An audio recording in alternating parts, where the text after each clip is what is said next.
ಒಂದು ಸರ್ಕಾರ ಬಜೆಟ್ ಮಂಡಿಸೋದು ಜನಸಾಮಾನ್ಯರು ಕೊಡೋಂಥ ತೆರಿಗೆ ಹಣದಿಂದ. ಹಾಗಾಗಿ ಇವರು ವ್ಯಯಿಸೋ ಒಂದೊಂದು ಪೈಸೆಗೂ ಲೆಕ್ಕ ಕೊಡಬೇಕು. ಆದರೆ ಈ ರಾಜಕಾರಣಿಗಳು ಉದಾರತೆಯಿಂದ ಇಷ್ಟೊಂದು ಅನುದಾನ ಕೊಟ್ರಲ್ಲ, ಇದಕ್ಕೇನಾದರೂ ಲೆಕ್ಕ ಕೊಟ್ಟಿದ್ದಾರಾ? ಅಷ್ಟೇ ಅಲ್ಲ, ಒಂದೇ ಒಂದು ಕೋಮಿನವರಿಗೆ ಇಷ್ಟೊಂದು ಅನುದಾನ ಕೊಡೋದು ಅಪರಾಧ ಅಲ್ವಾ? ಇದರ ವಿವರ ಹೇಳ್ತೀನಿ, ಬನ್ನಿ.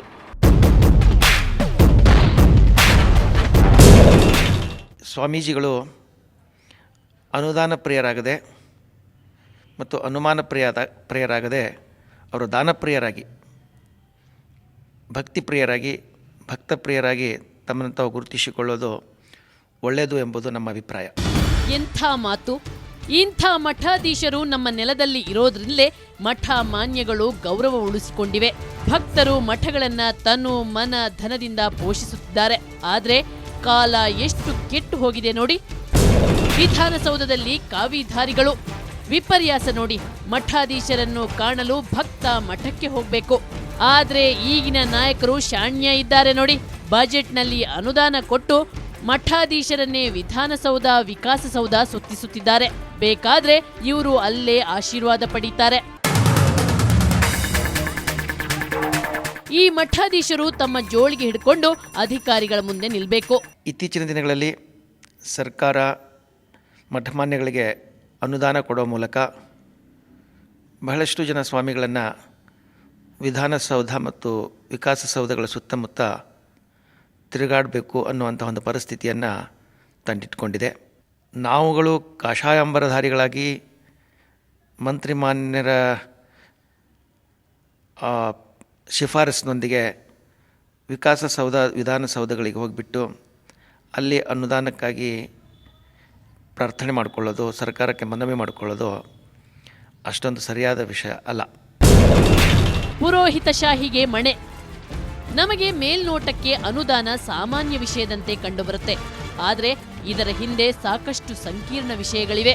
ಮಠಗಳಿಗೆ ಅನುದಾನ ಕೊಡೋದ್ರಿಂದ ಸಂಪತ್ತಿನ ಕ್ರೋಢೀಕರಣವಾಗುತ್ತೆ. ಸಂಪತ್ತು ಹೆಚ್ಚಿದಂತೆ ಮಠಗಳು ಸರ್ಕಾರದ ಮೇಲೆ ಸವಾರಿ ಮಾಡ್ತವೆ. ತಾವು ಹೇಳಿದಂತೆ ಸರ್ಕಾರ ಕುಣಿಯುವಂತೆ ಮಾಡ್ತವೆ. ಯಾವತ್ತೂ ಕೂಡ ಪ್ರಜಾಪ್ರಭುತ್ವ ಸಂವಿಧಾನ ನಾವು ಒಪ್ಕೊಂಡಿರುವ ನಮ್ಮ ಸಂಸ್ಥೆಯ ಒಳಗಡೆಯಲ್ಲಿ ಪ್ರಜಾಪ್ರಭುತ್ವ ವ್ಯವಸ್ಥೆ ಒಳಗಡೆ ಆರ್ಥಿಕ ಶಕ್ತಿ ಕೆಲವು ಪಟ್ಟಭದ್ರ ಹಿತಾಸಕ್ತಿಗಳಲ್ಲಿ ಕ್ರೋಢೀಕರಣ ಆಯಿತು ಅಂದರೆ ಅದು ಅತ್ಯಂತ ಕೆಟ್ಟದಂಥ ವ್ಯವಸ್ಥೆಗೆ ಕಾರಣ ಆಗುತ್ತೆ. ಬಡವರು, ಮಧ್ಯಮ ವರ್ಗದವರು, ದಲಿತರು ಮತ್ತು ಹಿಂದುಳಿದವರು, ಅಲ್ಪಸಂಖ್ಯಾತರು ಅದರೊಳಗಡೆ ಶೋಷಿತರಾಗ್ತಾರೆ. ಆ ಕಾರಣಕ್ಕೆ ಮಠಮಾನ್ಯಗಳನ್ನು ಅತಿಯಾದ ಓಲೈಕೆ, ಅತಿಯಾದ ವೈಭವೀಕರಣ ತಪ್ಪು ಅನ್ನೋದು ನನ್ನ ಸ್ಪಷ್ಟ ಅಭಿಪ್ರಾಯ.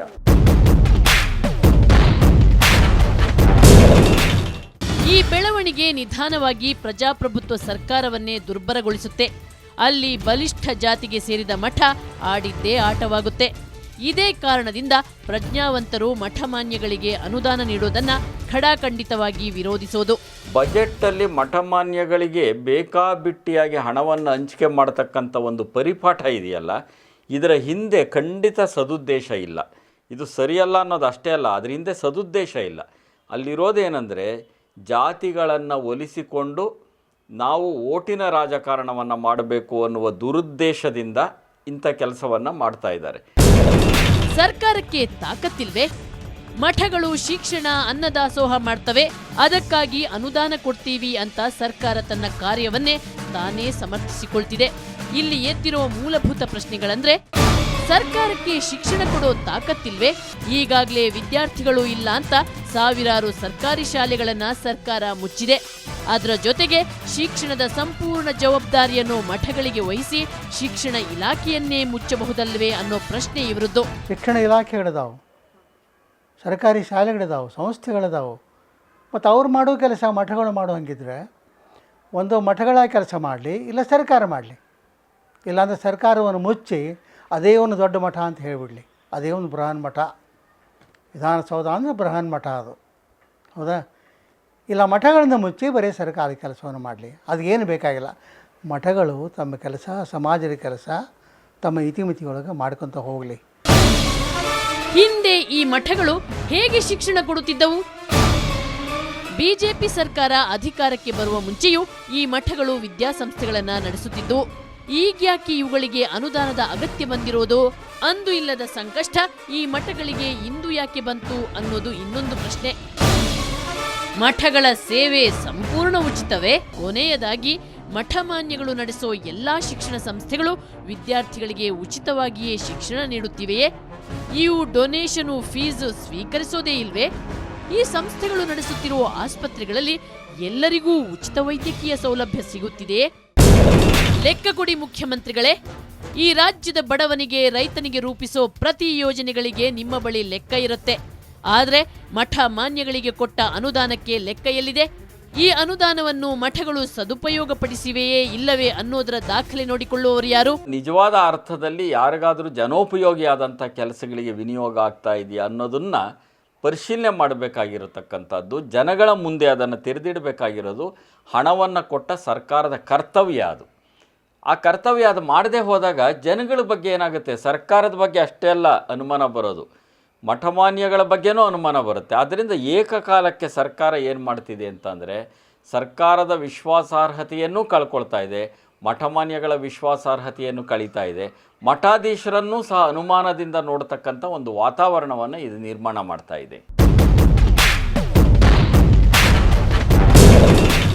ಜನರ ತೆರಿಗೆ ಹಣಕ್ಕೆ ಲೆಕ್ಕ ಕೊಡಲೇಬೇಕಾಗುತ್ತೆ. ಎಲ್ಲೋ ಒಂದು ಕಡೆಯಲ್ಲಿ ಮಠಮಾನ್ಯಗಳು ಈಗ ಸರ್ಕಾರದ ಮೇಲೆ ಹಿಡಿತ ಸಾಧನೆ ಮಾಡೋ ಹಾಗೆ ಬರ್ತಾ ಯಾವ ಆತಂಕ ಬರುತ್ತೆ ಅಂದರೆ ಲೆಕ್ಕ ಇಲ್ಲ, ಬುಕ್ ಇಲ್ಲ, ಇವ್ರದ್ದು ಆಡಿಟ್ ಇಲ್ಲ, ಮತ್ತೊಂದಿಲ್ಲ. ಇವೆಲ್ಲ ಮಠಮಾನ್ಯಗಳಿಗೆಲ್ಲವಕ್ಕೂ ಕೂಡ ಎಲ್ಲೋ ಒಂದು ಕಡೆಯಲ್ಲಿ ಒಂದು ಶ್ವೇತಛತ್ರದ ಚಾಮರದ ರಕ್ಷಣೆ ಇರುತ್ತೆ. ಆದ್ದರಿಂದ ನಾನು ಒತ್ತಾಯ ಮಾಡೋದೇನು ಅಂದರೆ ನೀವು ಕೊಟ್ಟ ಹಣಕ್ಕೆ ಅವರೂ ಕೂಡ ಉತ್ತರದಾಯಿಗಳಾಗಬೇಕಾಗತ್ತೆ. ಒಟ್ಟಾರೆ ಧಾರ್ಮಿಕ ಸಂಸ್ಥೆಗಳಿಗೆ ಅನುದಾನ ಕೊಡೋದು ಮತ್ತೊಂದು ಭಾರಿ ಭ್ರಷ್ಟಾಚಾರಕ್ಕೆ ನಾಂದಿ ಅಂತಾರೆ ಇವರು.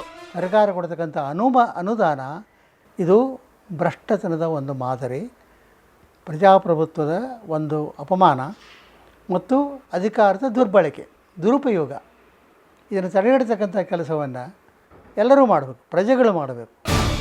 ಜಾತ್ಯತೀತ ನೆಲೆಗಟ್ಟಿನಲ್ಲಿ ಸ್ಥಾಪಿತವಾಗಿರೋ ನಮ್ಮ ಸಂವಿಧಾನದ ಮೂಲ ತತ್ವಗಳಿಗೆ ಮಸಿ ಬಳಿಯೋ ಕೆಲಸ ಮಾಡುತ್ತಿರೋ ರಾಜಕಾರಣಿಗಳು ಇನ್ನಾದರೂ ತಮ್ಮ ಸಣ್ಣ ಬುದ್ಧಿ ಬಿಡಬೇಕು.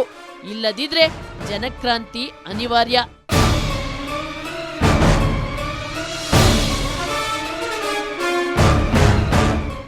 ರಾಜಕಾರಣಿಗಳು ದುರುದ್ದೇಶದಿಂದ ಮಠಗಳನ್ನು ಮತ ಬ್ಯಾಂಕ್ಗಳಾಗಿ ಪರಿವರ್ತಿಸಲು ಅನುದಾನನ ಸುರಿತಾರೆ. ಆದರೆ ಅದನ್ನು ಸ್ವೀಕರಿಸುವಾಗ ಈ ಮಠಾಧೀಶರು ಒಂದಿಷ್ಟು ಯೋಚನೆ ಮಾಡಲ್ವಾ? ಇವರಿಗೆ ಇಲ್ಲಿ ನೈತಿಕತೆಯ ಪ್ರಶ್ನೆ ಹೇಳಲ್ವಾ? ಇದನ್ನೆಲ್ಲ ತಿಳಿಸ್ತೀನಿ ಚಿಕ್ಕ ಬ್ರೇಕ್ನ ನಂತರ.